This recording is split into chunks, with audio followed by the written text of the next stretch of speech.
দেবের জন্মদিন বরাবরই বিশেষ দিন তার ভক্তদের কাছে। সকলেই মুখিয়ে থাকে এই দিনটার জন্য। তারই সঙ্গে প্রধান নিয়েও নানা ব্যস্ততা চলছেই।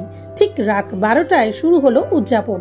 পরিবার ও কাছের বন্ধু বান্ধবদের সঙ্গে নিয়েই রাত 12টায় কাটলেন কেক। নানা ধরনের কেকের মেলা, শুভেচ্ছা বার্তায় ভাসছে সোশ্যাল মিডিয়া। প্রিয় অভিনেতার জন্মদিন বলে কথা, দেবের জন্মদিন বলে কথা, তাকে ঘিরে ভক্তদের মধ্যে উত্তেজনা তাই একেবারে তুঙ্গে। এই বিশেষ দিনটি প্রতি বছরই নানাভাবে পালন করে থাকেন তার ভক্তরা। এবারেও তার অন্যথা হলো না। জন্মদিনের আগের রাতে ঠিক 12টার কাঁটা ছুঁতেই শুরু হলো টলি সুপারস্টারের জন্মদিন পালন। পরিবার, বন্ধু বান্ধব আর সঙ্গে ছিলেন অবশ্যই তার বান্ধবী রুক্মিণী। একেবারে জমজমাট উদযাপন যাকে বলে। আর কি, ক্রুশ আঁকা সবুজ রঙের জ্যাকেটে অনবদ্য দেখাচ্ছে তাকে। সামনে রাখা 3টি কেক। পরিবারের সকলের সঙ্গেই তাকে দেখা গেল একেবারে খোশ মেজাজে। দেবের পাশে দেখা গেল মা মৌসুমী অধিকারী, বাবা গুরু অধিকারী, বোন দীপালিকেও। সঙ্গে তাদের সকলের সঙ্গেই একসঙ্গে পোজ দিলেন রুক্মিণী মৈত্র। পরিচালক রাজা চন্দ্রকেও দেখা গেল সস্ত্রীক উপস্থিত হতে। কেকের উপর সুন্দর ডিজাইন করে লেখা ছিল হ্যাপি বার্থডে দীপক। দেবের জন্মদিন নিয়ে প্রতি বছরই ভক্তদের নানা উৎসাহ থাকে।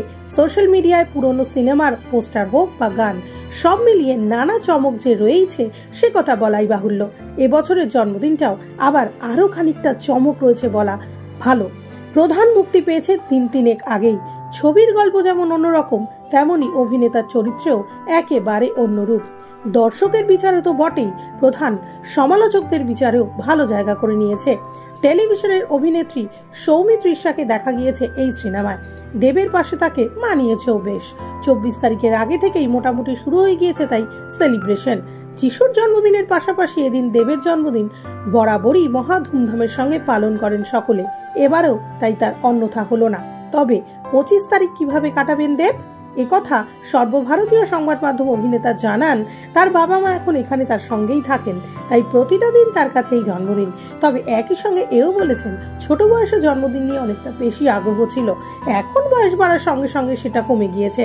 এখন নানা চাপের মধ্যেই কাটে বিশেষ দিনটা। কারণটা অবশ্য খুবই স্পষ্ট, ছবি মুক্তি পেয়েছে বলে কথা। দেবকে বরাবরই বলতে শোনা গিয়েছে যতদিন তার ছবি মুক্তি পাচ্ছে ততদিনই তিনি কাজের মধ্যে থেকে বেঁচে রয়েছেন তার শিল্পী সত্তা নিয়ে। প্রধানের পরেও তার ঝুলিতে রয়েছে বেশ কয়েকটি ছবি, তাই নিজেকে এখন থেকেই বেশ প্রস্তুত করছেন অভিনেতা দেব।